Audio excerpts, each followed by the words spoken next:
Morning, everybody, or afternoon, wherever you're at now. Thanks for joining us today. So my name is Greg Walker. I work for Robert Gordon University in Aberdeen. I'm here today to talk to you about our graduate apprenticeship option with the ACCA accounting pathway.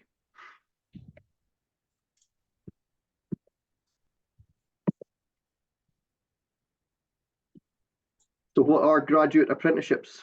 They are a fully funded work-based learning platform. So the real big selling point with the graduate apprenticeship courses is that there are no costs directly attached to the employer.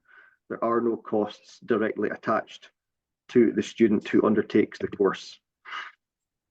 You can gain an honours degree, or we have one course which is cyber-based that you can gain a master's in, and this all happens while you are with an employer. We can use these courses either for new recruits, or companies can use graduate apprenticeships to upskill existing staff.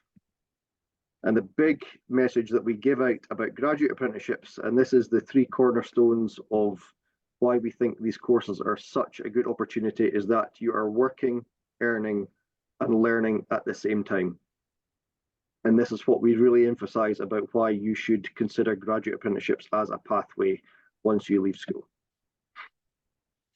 So the question is, why would you go down the graduate apprenticeship route? As I've said, you're going to get paid whilst you're earning your degree. We've seen people who actually progress within the business whilst they are undertaking their degree. And again, there's no direct cost to the student or employer and no student debt at the end of the course. The big thing that we ask for people that want to undertake a graduate apprenticeship is, what is your motivation for wanting to do the course? There's a real big opportunity here, but there's also a big challenge. And the reason I would give you for doing a graduate apprenticeship is that if you take person A who is going to leave school, who is going to do the undergrad route, you're going to be at university for 4 or 5 years. And then at the end of that time, you are going to have to look for a job. You're also potentially going to have some student debt to look after. If you take person B who leaves school, they find an employer, they start their graduate apprenticeship. After those 4 or 5 years, they have had 4 or 5 years work experience.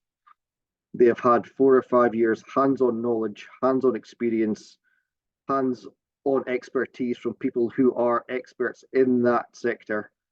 And they have also been paid for 4 or 5 years. They have no student debt. So it's a real good advantage to fast track your career and increase your opportunity in the sector that you are working in. So the ACCA graduate apprenticeship route at RGU, the entry criteria are really simple. The next intake we have is in September 2024. The courses do run per academic year. And the entry criteria are that you must live and work in Scotland. You must have a supportive employer who will also provide you a workplace mentor, and you must not have a degree in the equivalent subject you're looking to apply for.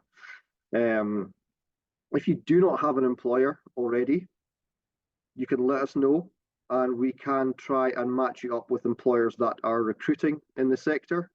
But the most important thing is you cannot apply directly. The application must come through your employer because this is work-based learning. So the application process, should you wish to go ahead with that ACCA course through RGU. First of all, we confirm that the employer is supportive and that the student meets the eligibility criteria. The company then signs a collaboration agreement with RGU, which basically outlines that this is what the company will agree to in terms of support and provide time for the student, and also from our point of view in terms of the learning and support and education that RGU will provide. The student, the mentor, the line manager will meet with a representative of RGU. That is the part of the conversation where we really want to check the motivation as to why the student wants to undertake this course. Graduate apprenticeships are a massive opportunity, but they're also a challenge. You're going to be undertaking an honours degree whilst simultaneously working in a full-time job. That learning agreement highlights what each party is committing to and what the expectations are of each party. And you'll notice there that there's a person called the workplace mentor. That person plays a really, really crucial role in the process and is really important in terms of how the student will be successful on the course. The workplace mentor is somebody within the business who has experience, who has knowledge, who actually wants to be supportive to the student through the process. We do see some employers who look to undertake graduate apprenticeships because they feel they should and not because they want to. Trust me, that method does not work. The employer has to be really invested in the process. We also see some students who feel like they're told by their employer to do these courses and not because they want to. That also does not work. There has to be a big buy-in from all parties. And the reality is there's three key elements to a graduate apprenticeship being successful. The first pillar is that the support and the learning that RGU provide. The second part is the knowledge, the willingness from the employer to support their employees through this process. And the third part is the student themselves showing the willingness, the dedication, the application to undertake what is a really challenging course, but they have their employer supporting them through that. And that is, if we can align those three elements, graduate apprenticeships are built for success. Once we've got through that part, we've met the student, we've met the employer, all the documentation is in place, the application gets submitted to our course leader. They review it, if they approve it, it goes to our admissions team. Once our admissions team approve that, the student will then receive an unconditional offer onto the course. And at that point, the student applies for their SAS funding, and that's where the funding from the course comes from. Again, no financial implication to the employer apart from the professional body fees, and no financial implication to the student for undertaking the course. The course overview for the ACCA route. That is the amount of modules that you undertake in years 1 through 4. Once you get to year 5, the student undertakes the ACCA specific modules, and that gets them through their ACCA professional qualification. In terms of the timeline, that is the modules that you would cover in year 1. So you have business environment, fundamentals of financial and management accounting, business, finance and economics, and developing professional excellence. Before the course starts, we have a student and mentor induction day. We believe those days are really, really important to the success of the student and the mentor in year 1. That will be where you will meet the people who are going to be in your class. That will be where you will meet the people who are as equally nervous and apprehensive as you are. And that will be where you start to form your peer support networks. And hopefully these are the people that are on this journey with you for the next 5 years. And it's incredibly heartening. We're almost at graduation stage now for some of our GA classes. And when it comes to graduation, you see these people who have been through the GA from year 1. And it is a really different method of learning than your standard undergrad route. And it's really heartening when you see these people who have been through this journey together, really supported each other, formed these professional, not only educational, but professional networks. And to see them graduating together shows the hard work they've put in, but also the hard work that has been put in on the side of RGU from the course leaders and the course tutors. In terms of our delivery model, the majority of the course is delivered virtually with online sessions, but throughout your year 1, we still have 4 on-campus days where we do in-person teaching.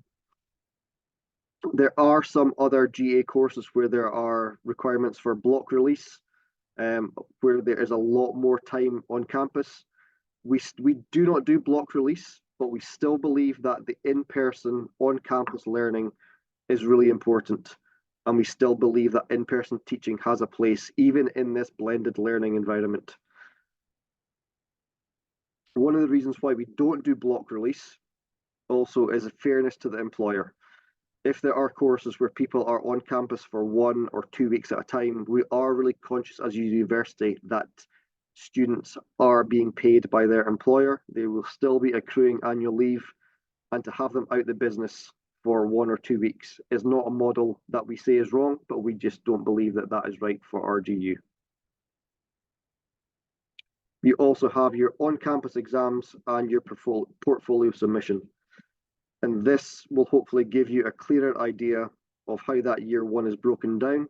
You can see the color coding there. The light blue one is your first module. You go into the green, the orange, and the yellow. That also highlights where your exams would be, where your on-campus days would be, where your revision time is, and also any breaks that we have on the RGU timetable where the staff are on annual leave or on festive breaks, etc. One of the big things that we really stress for people who undertake a graduate apprenticeship is if you look at that timetable, it is pretty constant. So you go from a module to revision to exam to your next module. This is where the support of your employer, the support of your workplace mentor is really crucial. It is quite difficult if you fall behind with a graduate apprenticeship to catch up. That's why the commitment needs to be there to keep up with the lesson plan, keep up with the schedule.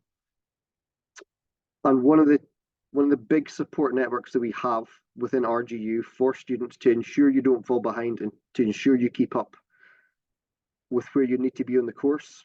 We have 2 people within the university, one who is the GA student success coach and one who is the GA mentor success coach. These people are here purely for the graduate apprenticeship students within RGU. They have been here for a long time. They probably have not heard any questions that you could think of that you could ask. They have solutions, they have the support, they have the knowledge to help you through the course. So as a university, we're really big on people coming onto a course and not feeling as if that is them left to their own devices. There's a huge amount of support within RGU for the students and for the mentors and for the business themselves. So we believe these courses are set up for success, but we can only help you if you tell us you are struggling, if you tell us you have issues, if you tell us there are certain elements of the course you need support with, and we believe we have the success here to help you with that. But please, if you do sign up for one of these courses, do not ever feel like you are struggling and there's no help here, because there's a massive amount of help and we are here to get you through the end of this course successfully. The course leader will tell you this year that the amount of high performers we have in the course have been absolutely exceptional. And what is really interesting is that you're technically spending 20% of your week on your GA course. 80% of your week is in your day-to-day work. But if you take a like-for-like course with graduate apprenticeship students against undergrad students, the level of work we see and the level of performance we see from GA students is comparable, if not better, than undergrad students. And that sounds a little bit counterintuitive, bearing in mind you're technically spending less time on this, but that is where the real benefit of the work-based learning comes in. You have a supportive employer who is encouraging you, showing you, explaining to you how to do the things that you're learning and encapsulating that into your day-to-day work. And a lot of what you do in your day-to-day work will come back to what you're learning as well. So that's a real overview of the Graduate Apprenticeship ACCA course. What I would say is, and I got asked this question at a careers day last week, somebody said to me, "Did you go to university?" And I said, "Yes, I did." And they said, "So essentially you went to university, you work at a university, and you're almost telling me not to go to university full time." To which I responded to them, "I'm not telling you not to go, but this is an option This is a pathway. There are so many benefits to it. Some people have said that this blended model is the future of learning, and I don't think it is. I think this is the now of learning. We would never tell anybody not to go to university, but I think this option is not readily explained to people and not readily available to a lot of people. And we're trying to get the message out there that this is an amazing option. It has amazing benefits. It does require an awful lot of commitment from the employer and from the student. But if that commitment is there, the results are clear for everyone to see that GAs are a real way to fast track your career and advance yourself within the accountancy profession. We do have some time for some questions. I am struggling to hear any audio today with my system, but if you wish to put anything in the chat, Fiona can hopefully help out with some questions that anybody has as well. Fiona, if you can let me know if there's anything I need to cover from the RGU side. Yep, will do. Has anybody got any questions at all?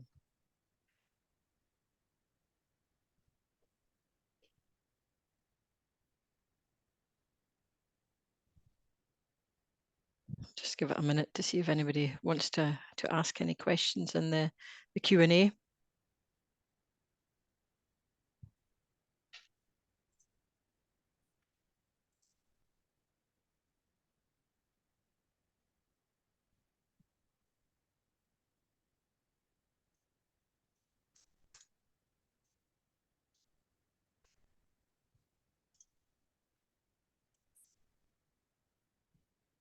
I have a question for Greg myself that I'm just going to ask him in the chat first of all. So I'll ask him how much time is expected for students to spend in the university each year. Okay, so just give me 2 seconds till I type that up.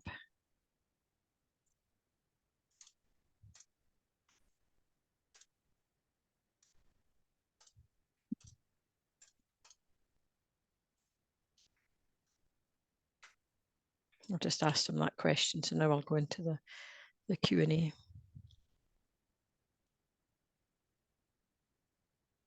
Just see that question come through about how many days per university. So yeah, we have around about 4 days on campus teaching time, plus your induction day.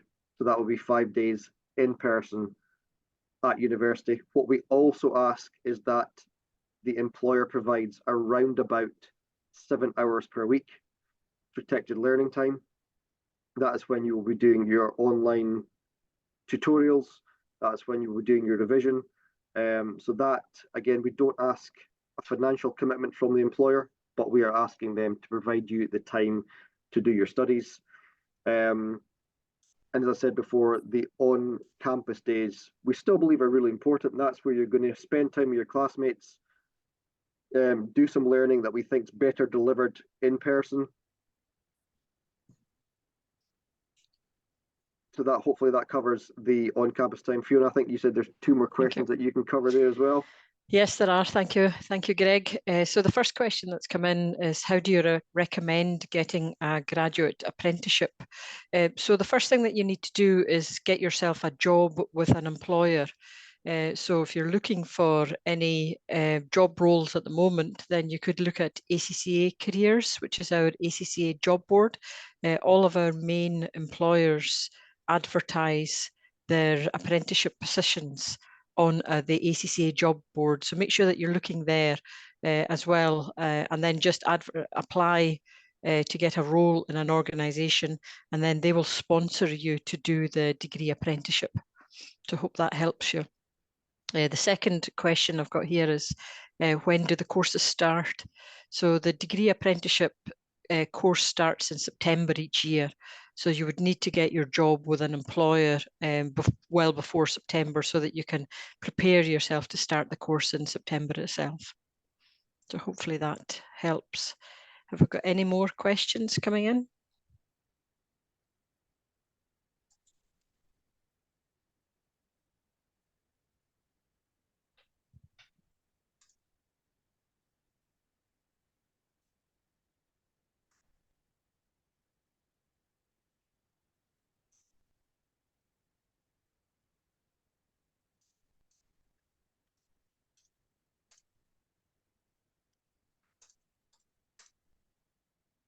I'm just asking Greg if he can explain how near to September you can sign up for the course, just so that you have a wee bit more information. I've just seen that question come through about how close to September can somebody sign up for the course. Quite close to September is still doable. We do not think that is the best way to integrate somebody into a graduate apprenticeship. We currently have 3 courses that we have a February intake for, which are our business management, cybersecurity, and data science courses. Once we are past February, we can start taking applications for the September 24 intake from then. I actually had a conversation with a company this morning, so we're talking to employers already. We probably won't have our paperwork ready for the September intake until we're past that February intake. So up until as closest to the course, we can still take it if anybody is late getting an application in. What we would say is the earlier the better.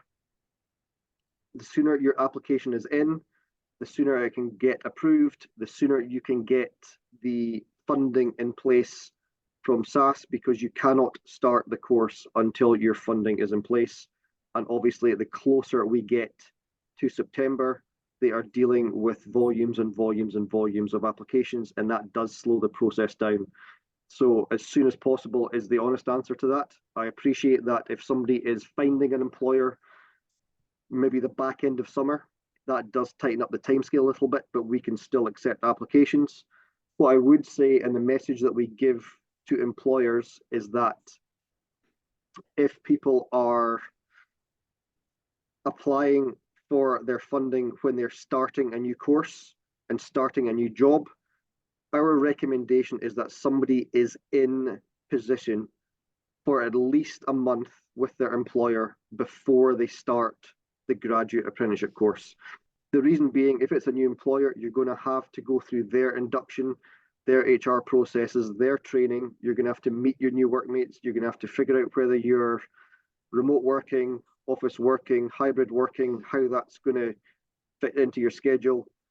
What we do see is that people who apply really late when they are starting a new job and then start a job at the same time as starting a graduate apprenticeship tend to find it overwhelming. You're doing 2 really big things at once. And the reality is, your priority, probably quite rightly, should be your employer, because they're paying your wages, and you're not going to give your full attention to your graduate apprenticeship course. So we would say be in your employer and have your application in at least a month before course commencement. Thanks, Greg. And I should add as well that, as well as doing your exams through the degree apprenticeship with RGU, to comply with ACCA's requirements, you also have to complete what's called an ethics and professional skills module, and you will also have to complete a number of years of work experience. So at the moment, it's 3 years of work experience that you need to complete as you go through the degree apprenticeship, and you also have to achieve what's called a performance objective. So this is like a work activity that will be expected of you. So you would identify your performance objectives and then achieve these performance objectives as you go through your 3 to complete your courses as well. So with that, we need to speak to your employer. So when you get recruited by your employer, we will speak to your employer and make sure that they're all set up for all of these things. So that's another thing just to remember. So I'm going to pass over to Greg as well. He's got one more slide that he's going to finish up with.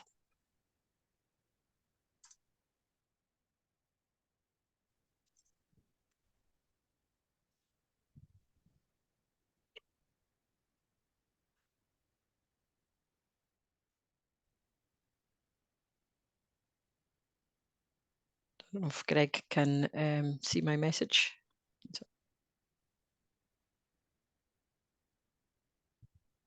Guys, thank you so much for your time today. Sorry about the audio issues at my end. You will see on the screen there, if you can scan that QR code, that will take you to the RGU Graduate Apprenticeship page. That will give you all the details about the course, about the entry requirements. That email address at the top is our generic GA employer email address that is manned constantly. So if you have any queries, you can pop a message in there, or the one below is my direct email address. If you have any questions about the course, about engaging with employers, please drop me a line and I will get back to you as soon as I can. Thank you for your help today, Fiona. Thank you all for listening, and please do get in touch if you have any more queries about the course. Thanks very much, everyone, for listening. So we'll end the call now, but please do reach out if you need to ask any more questions. Thank you. Goodbye.